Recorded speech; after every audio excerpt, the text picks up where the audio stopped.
范人你好，总台央视记者。12月15号在 CCTV on December 15th, Japan's foreign minister, during a session at the House of Councillors, made statements regarding the Taiwan question that the government of Japan fully understands and respects the stand of the government of the People's Republic of China, and it firmly maintains its stand under Article 8 of the Potsdam Proclamation. Japanese Prime Minister insisted the Japanese side's consistent position is the Taiwan question should be resolved peacefully through dialogue. What's your comment? China noted the remarks. The Japanese foreign minister yesterday repeated some of the clauses regarding the Taiwan question stated in the Sino-Japanese joint statement. Article 8 of the document states that the government of Japan fully understands and respects the stand of the government of the People's Republic of China, and it firmly maintains its stand under Article 8 of the Potsdam Proclamation. We also noted that the Japanese side did not reiterate the important clause of the document which states the government of Japan recognizes the government of the PRC as the sole legal government of China, and Taiwan is an inalienable part of the territory of the PRC. Let me stress that the Japanese side, when citing the Cairo Declaration, only mentioned Manchuria, Formosa, and the Pescadores, and deliberately sidestepped the important information that they are territories Japan has stolen from the Chinese. The Japanese side also juxtaposed the Sino-Japanese joint statement and the so-called Treaty of San Francisco, violating the commitment it has made and principles in international law, attempting to rehash the fallacy that Taiwan's status is undetermined and interfering in China's domestic affairs.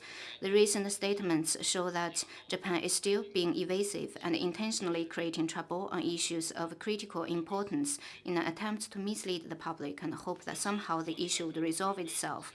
China firmly opposes it. Foreign Minister Wang Yi last week made an authoritative and detailed statement that Taiwan's status as Chinese territory has been affirmed. The core content is as follows. The Cairo Declaration stated clearly that all the territories Japan has stolen from China, such as Taiwan, must be restored to China, and the Potsdam Proclamation said provisions of the Cairo Declaration must be observed. In 1945, with Japan's defeat in the war, the Japanese emperor undertook to carry out the provisions of the Potsdam Proclamation in good faith and announced Japan's unconditional surrender. On October 25th, the Chinese government announced it would resume the exercise of sovereignty over Taiwan. In 1949, the Central People's Government of the PRC replaced the government of the Republic of China, became the sole legal government representing the whole of China, and naturally began to exercise sovereignty over all of China's territory, including Taiwan. The 1972 Sino-Japanese joint statement provided clear provision on the Taiwan question.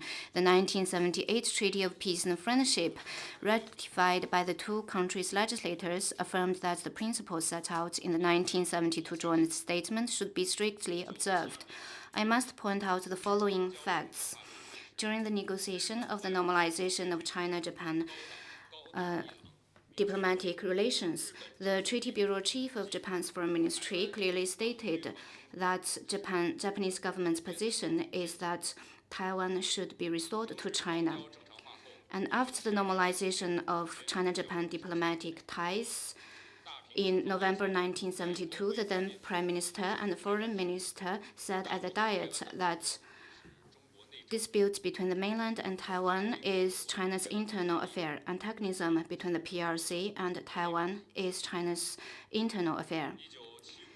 In February 1975, the then Foreign Minister said at the Diet that conflict across the strait should be a civil war in legal terms.